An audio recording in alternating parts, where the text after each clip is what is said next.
Lessons on Impermanence from Puducherry. In both life and in politics, everything has a beginning and an end. As luck would have it, we were in Puducherry the day before Liberation Day. That morning, we both went for a walk along the beach and watched as the local government prepared for the next day's celebrations. C.R. Shasakumar. The Diwali court vacations had my family embarking on some travel a year and a half into the pandemic. We would be taking my parents on their first trip out of the city they live in. My father wanted to go to Puducherry, and so we went. The day after our arrival, the infinitely better half Arundhati and I spent the morning walking along the promenade that overlooked the Bay of Bengal. The rising sun provided the backdrop to the waves lashing against the rocks, as fishing ships bobbed in the distance. In 1674, this was the setting that greeted the French East India Company, which established a settlement in Puducherry, New Village, in Tamil. Back in the hotel cafe, as memories of the strong waves and blue endlessness of the bay filled my mind, I ordered a coffee and started reading, yet again, one of my favorite books, The Old Man and the Sea by Ernest Hemingway. The author won the Nobel Prize in Literature for this work. In the book, Hemingway writes about an old fisherman, no longer able to catch his livelihood,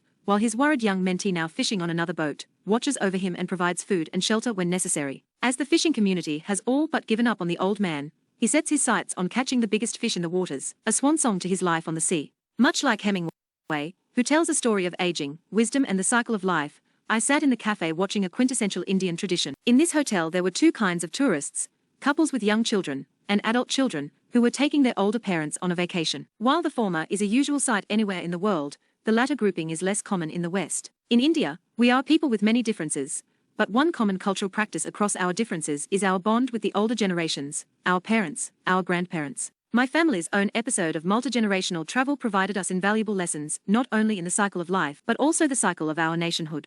In Puducherry provides a wonderful insight into the legal markers that constitute the journey from the colonial to the post-colonial. While much of India gained independence from the British on August 15, 1947, via the Indian Independence Act, other colonial territories joined our union in varied ways. On November 1, 1954, a referendum was held in Pondicherry, and the people voted in favour of joining India, as opposed to being French. Every year, this day is celebrated as Liberation Day. In 1956, Pondicherry was transferred by a treaty from France to India and became a union territory, with the 14th Amendment to the Constitution of India in 1962. In 2006, in a final act of erasing its colonial past, it was renamed Puducherry.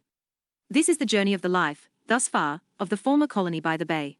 As luck would have it, we were in Puducherry the day before Liberation Day. That morning, we both went for a walk along the beach and watched as the local government prepared for the next day's celebrations. Carpets, chairs, tables and signs were unloaded from trucks and set up under the shamianas. Soon we saw men pasting signs on the walls of the shamianas and onto each of the plastic chairs. Curious as to what the signs said, we walked up to take a look and read them. Each section of the sea of seats had been divided into seating for ex-MLAs, members of the Legislative Assembly, ex-ministers, and leaders of political parties. Better seats, indicated with covers put onto superior quality chairs, were marked for current ministers, current MLAs, and other power holders. We both smiled at the distinctions in political power order being made clear. Inevitably, there is a life cycle for the wielders of political power.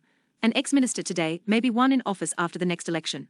The jump from the more basic plastic seats to the fancier ones up ahead reflected years of work. Towards the end of The Old Man and the Sea, the old fisherman does hook the largest fish around. My father, buoyed by breaking the pandemic bubble, has since set off on a caravan ride spanning a few national parks with friends of his from primary school. I went back to court. Fortunately, the seats in the courts are not demarcated in any way and all lawyers sit on the same chairs. The cycle of life has continued even at the bar. Stalwarts like Soli Sorabji and my own senior Ashok Desai have passed away. As I try to live up to Desai's standards, I think back to the lovely morning at the bay and the roar of the waves, as the sun shone brightly on that day in Puducherry.